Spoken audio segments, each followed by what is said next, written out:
मंगल भवन मंगल हारी मंगल भवन मंगल हारी मंगल भवन मंगल हारी मंगल भवन अमंगल हारे उमा सहित जय जगत पुरारी जगत पुरारी श्री राम जय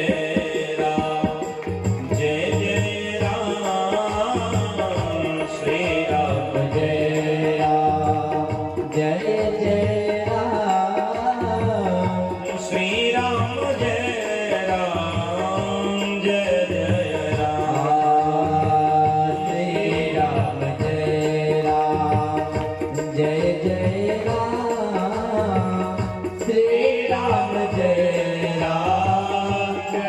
जय राम।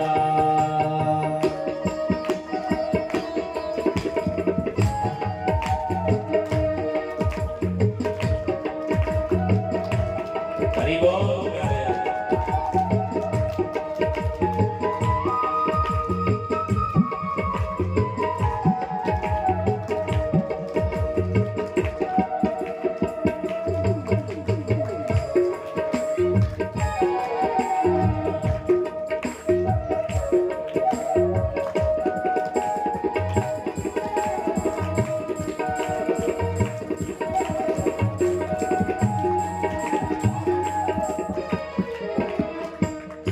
श्री राम जय जय राम श्री राम जय जय राम श्री राम जय जय राम श्री राम जय जय राम।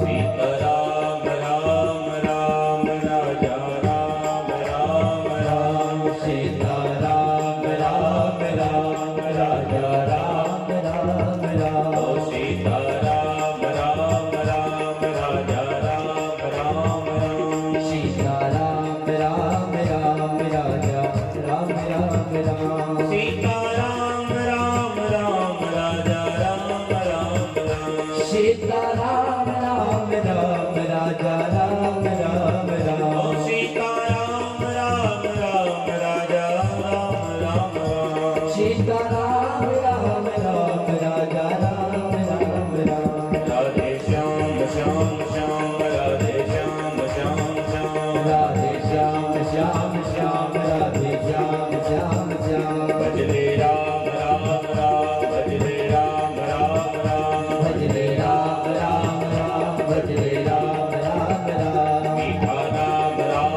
राम सीताराम राम राम सीताराम राम राम सीताराम राम राम सीताराम राम राम सीताराम राम राम सीताराम राम राम सीताराम राम राम ओ सीताराम राम राम सीताराम राम राम सीताराम राम राम सीताराम राम राम सीताराम राम राम सीताराम राम राम सीताराम राम राम सीताराम राम राम सीताराम राम राम सीताराम राम राम सीताराम राम राम सीताराम राम राम सीताराम राम राम सीताराम राम सीताराम राम राम सीताराम राम राम सीताराम राम राम सीताराम राम राम सीताराम राम राम सीताराम राम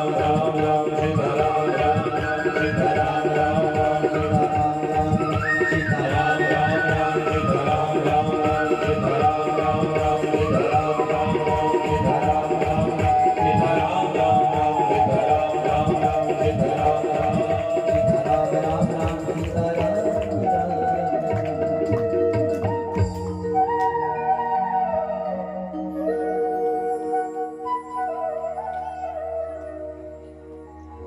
पाए न कहीं गते पतित पावन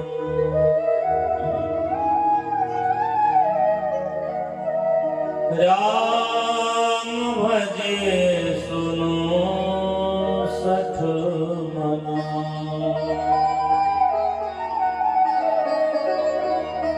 गणे काया मिले व्याध गीध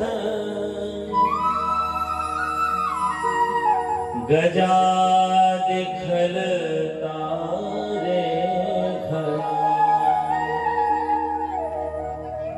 आभीर जमन किरात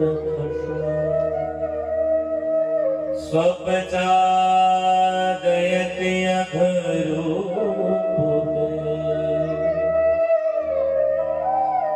कहीं राम बारक ते कृपाबनो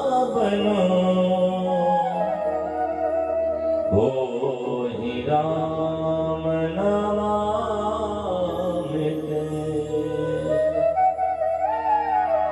हो ही राम नमामिते।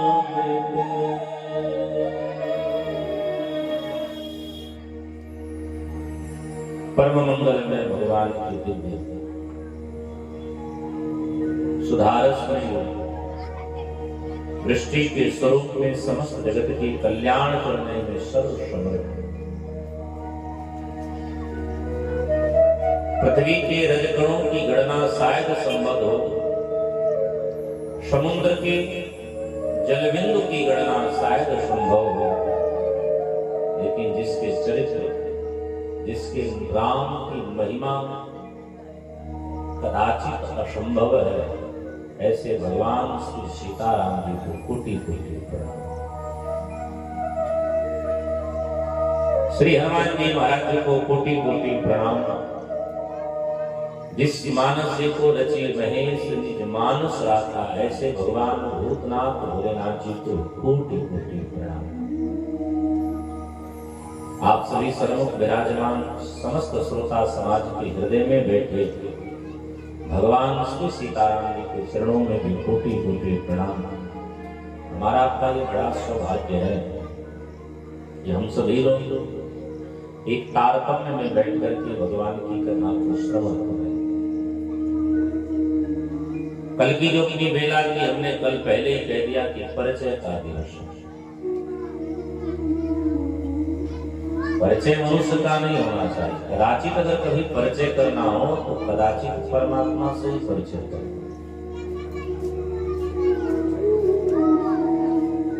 आपका मेरा कुछ नहीं है साथ, हमारे तन पर जो है, आपके तन पर जो है वो आपका नहीं है। हम सब किसी की दी हुई अनमोल वस्तुओं की ही हम स्वीकार करते हैं। पिता ने अपना तेज लिया, माँ के गर्भ में हम अंडज रूप में पड़ा है। माँ ने 9 महीने तक अपने पुनादि स्ववचनों से हमारी मंगल सृजन करी है। फिर हमारा 9 महीने के बाद जन्म होता है। 9 महीने के बाद जब जन्म होता है तो 5 साल हम अज्ञानी बने रहते हैं। कब वस्त्र पहनना पता नहीं, कब मलमूत्र का त्याग हो जाए पता नहीं। तो कौन देखता है? तो अपनी माँ देखती है, संबंधी जन देखते हैं, बड़े बहन। फिर हमको कौन देखता है? फिर बड़े बहन तो हमको हमारा परमात्मा देखता है। हम किसी को 1 रुपया दे रहे हैं तो हम बार बार उसको एहसान जताते हैं कि तूने हमारा नमक खाया है। लेकिन परमात्मा ने सबसे बड़ा अनमोल रत्न दिया है, वो क्या है? बोले हमारी श्वास। इससे बड़ा दुनिया में कोई गिफ्ट नहीं हो सकता। परमात्मा ने फ्री में दे दिया, इसका कोई चार्ज नहीं है साहब, इसका में कोई शुल्क नहीं दे हो। जैसे आप बैंक से लोन लोगे तो आपको ब्याज से चुकाना होगा, तो परमात्मा ने भी एक प्रकार का लोन दिया है। ये श्वास रूपी धन ही तो सबसे बड़ा लोन है। मनुष्य को परमात्मा ने श्वासाधन दी है, वही भगवान की भी पत्नी को इच्छा होगा कि हमने इसको धन दिया है तो हमको भी ये कुछ देवे। ठाकुर जी से लोगों ने कहा कि प्रभु आपकी क्या इच्छा है, आपको ब्याज में क्या चाहिए? परमात्मा ने कहा बांटने वाला ब्याज नहीं देता।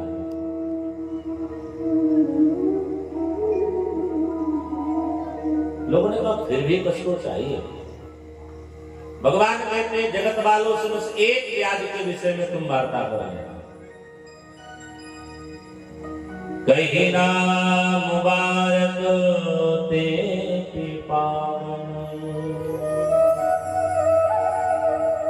हो ही राम नमामि। परमात्मा कहते हैं कि ब्याज में केवल हमको एक धन देना। क्या? बोले जब समय मिले तो मेरा नाम गा ले। एक विषय बड़े प्यार से सुनिएगा, परमात्मा का नाम गाने के लिए जगह का महत्व नहीं है। ऐसा नहीं है कि भैया कहीं बढ़िया मंडप सजेगा तो ही हम भगवान का नाम गा पाएंगे। परमात्मा का नाम तो कभी भी कहीं गाओगा भाई, जब समय मिले तभी परमात्मा का नाम मस्ती से गाएगा। जगह का भी भेद नहीं है भाई। आपको जब टाइम मिले तब भजन गाओगे। अरे भैया भजन में नहाने धोने की बड़ी विशेषता नहीं है भाई। आजकल हम लोग करते क्या, बोले क्रीम पाउडर खूब लगा लेते हैं। आजकल ब्यूटी पार्लर का जमाना चल गया। तो पहले तो माताओं के ब्यूटी पार्लर हुआ करते थे, तो अब तो जगह जगह चौराहे पर जेंट्स की ब्यूटी पार्लर खुल गए। तो लड़के वो सब अपना मुंह बिगाड़े चल जाते हैं।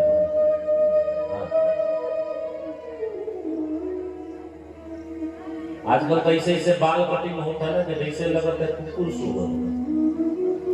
लड़के ऐसे दिख रहे हैं। आजकल हम लोग फैशन में बिगड़ गए हैं। हो हाँ,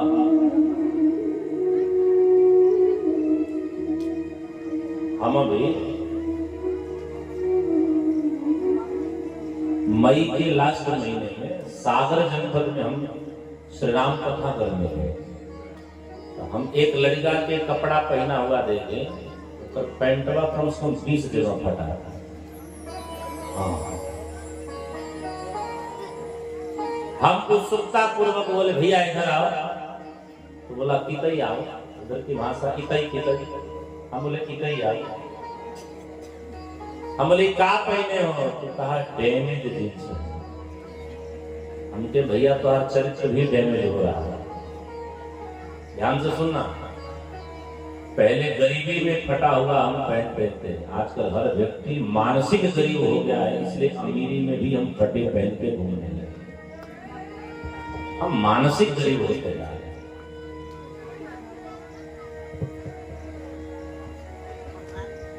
जिसका श्रृंगार होना चाहिए वो श्रृंगार होता नहीं है।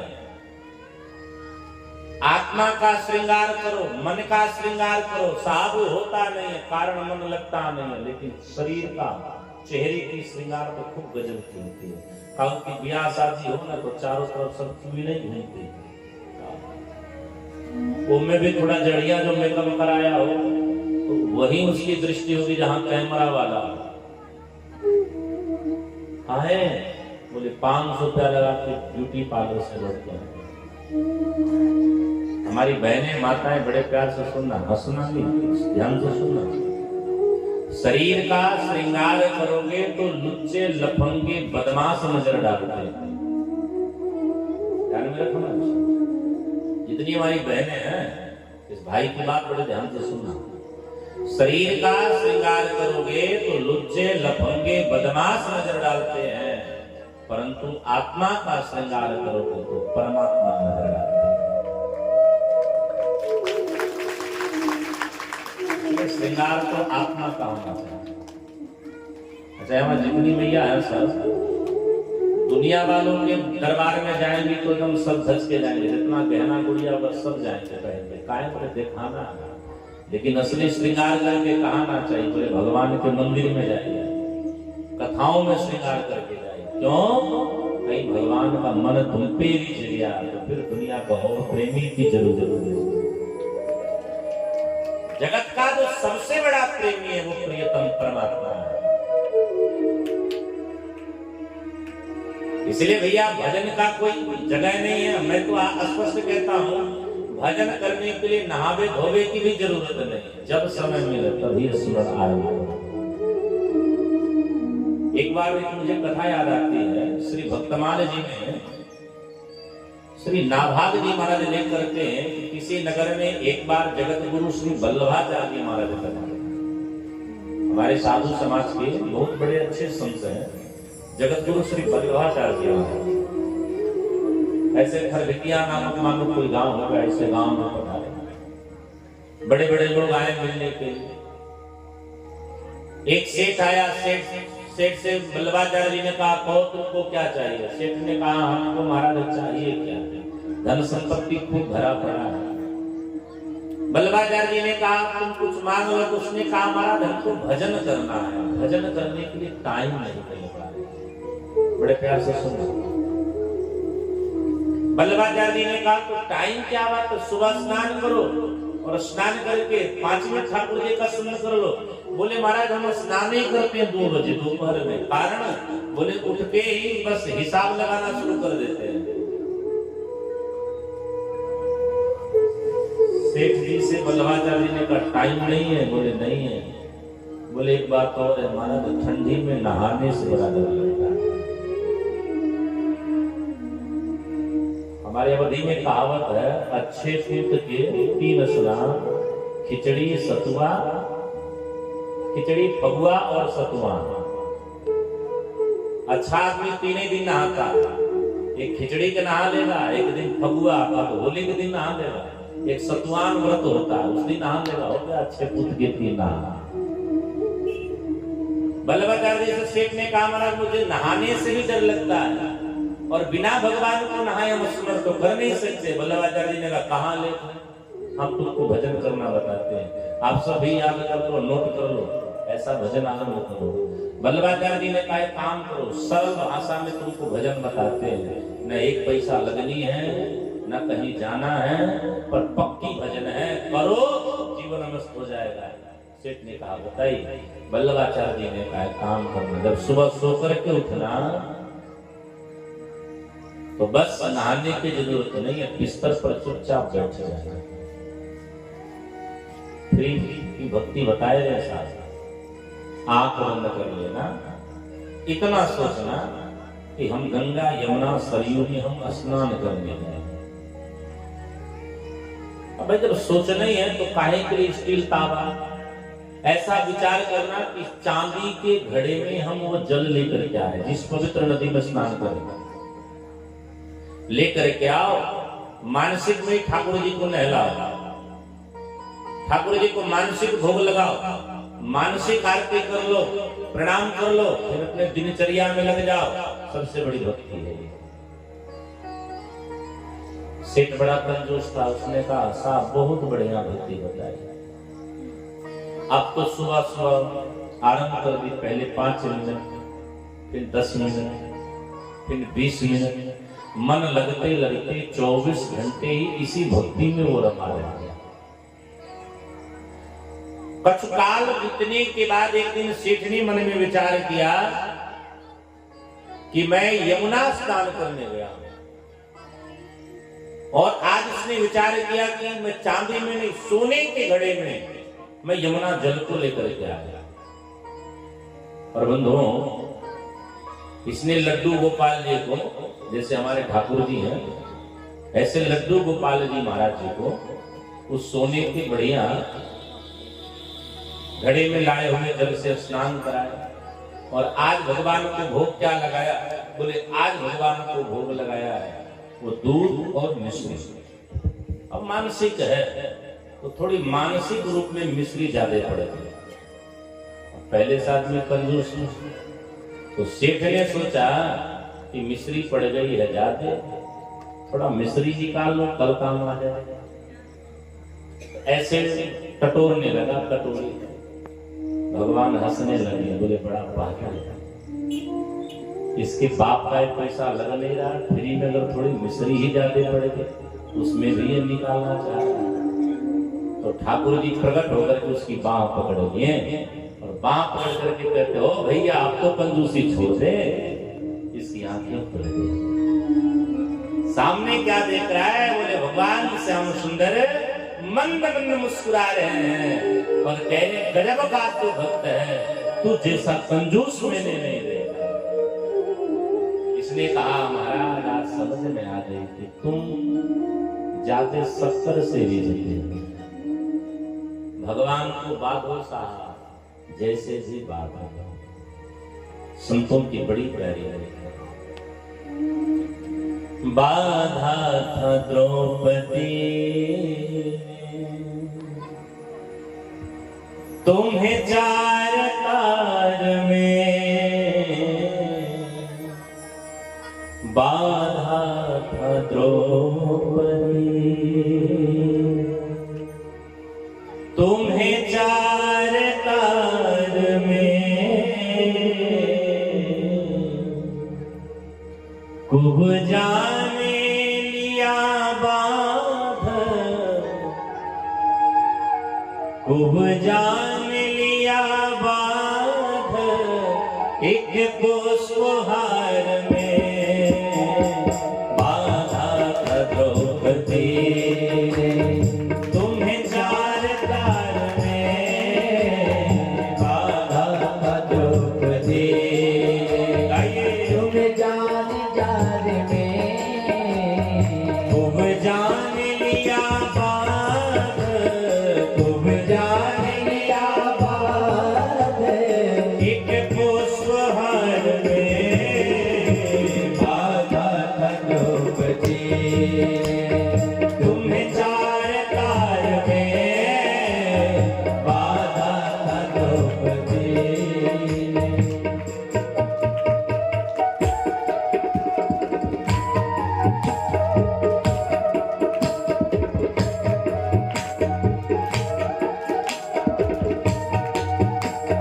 हरि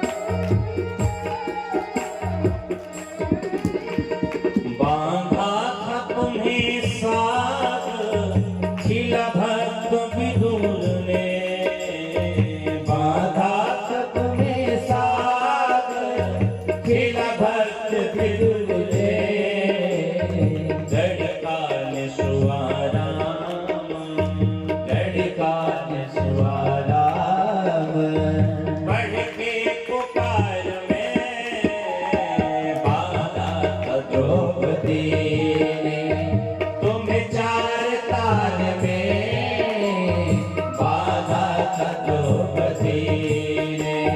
देखो कवि ने कहा कि एक बार भगवान श्याम सुंदर की अंगुली में थोड़ी सी चोट लग गई। भगवान की 16,108 पटरानियां पास में थी। भगवान श्री कृष्ण के अंगुलियों से रक्त प्रवाहित होने लगा, सब इधर उधर दौड़ने लगे। रुक्मिणी आग जितनी भगवान की रानियां हैं सब कपड़े आग लेने के लिए दौड़ने लगी। द्रौपदी सामने खड़ी थी, दौड़ करके आई, अपने साड़ी की पल्लू 4 अंगुल की पल्लू फाड़ी और भगवान के हाथ में जहां कटी है वहां जब पट्टी करी, भगवान मुस्कुराने लगे और इसका ठाकुर जी ने कर्जा कर चुकाया। जब दुष्ट दुशासन द्रौपदी का जब वस्त्र हरण करने लगा तो ठाकुर जी प्रकट है गए। साड़ी बीच नारी है कि नारी बीच साड़ी है, साड़ी ही की नारी है कि नारी ही की साड़ी है, कोई समझ नहीं पाया। इसलिए हमारे साधकों ने कहा भगवान को बांधना है तो पदार्थ से अच्छी है, भगवान को बांधो तो प्रेम से बांधो। बांधा था द्रौपदी तुम्हें चार तार में, बांधा था द्रौपदी तुम्हें चार तार में,